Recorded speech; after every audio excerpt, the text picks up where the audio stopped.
তো আজকে আমাদের বাড়িতে রান্না হতে চলেছে ডিম ভাপা।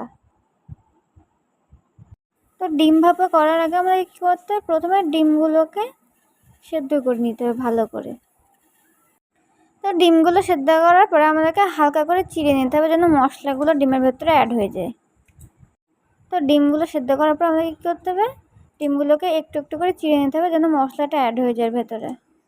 তো এবার আমরা কি করব, গরম কড়াইতে পরিমাণ মতো তেল দিয়ে নেব।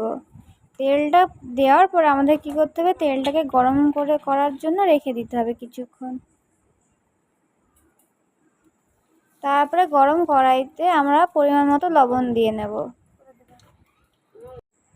তো লবণ দেওয়ার পরে আমাদেরকে কি করতে হবে, তেলের ভেতরে পরিমাণ মতো হলুদ গুঁড়ো দিয়ে নিতে হবে। যেহেতু আমি 10টা ডিম নিয়েছি, তো আমাদের 10টা ডিম অনুযায়ী কিন্তু মশলা দিতে হবে, না হলে খারাপ হয়ে যেতে পারে। তারপর আমরা কি করব, নেড়ে দেব ভালো করে তেলের সাথে হলুদ গুঁড়ো আর লবণটাকে। তো এবার আমরা কি করব, তেলটা যখন গরম হয়ে যাবে তখন তার ভেতরে আমরা একটা একটা করে ডিমগুলো ছেড়ে দেব।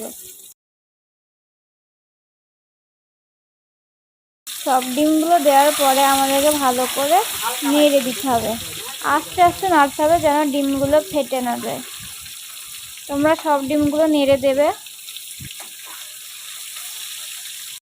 ডিমগুলো আমাদেরকে হালকা করে ভেজে নিতে হবে, বেশি ভাজা যাবে না। তো ডিমগুলো হালকা করে ভাজা শেষে আমরা একটা জায়গায় ডিমগুলো তুলে নেব।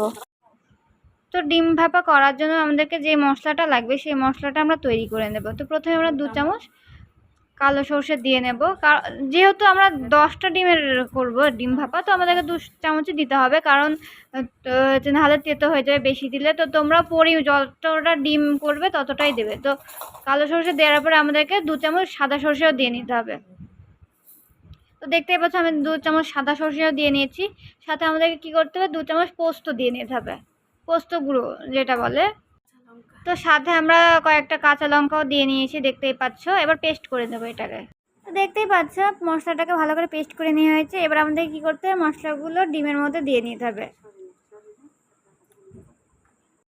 তো মশলাটা দেওয়ার সাথে আমরা কি করেছি, আমরা হলুদ গুঁড়ো দিয়ে নিয়েছি সাথে 2 চামচ, সাথে লবণও দিয়ে নিয়েছি পরিমাণ মতো। লবণ দেওয়ার পরে আমরা কি করেছি, কাঁচা তেল দিয়ে নিয়েছি সরষার।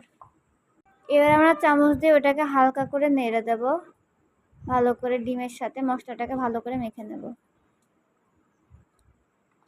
তো এবার আমরা কড়াইতে থাকা গরম তেলের ভেতরে ডিমগুলো দিয়ে নেব একটা একটা করে। সাথে বাটিতে থাকা মশলাগুলো কিন্তু একদম দিয়ে নিতে হবে।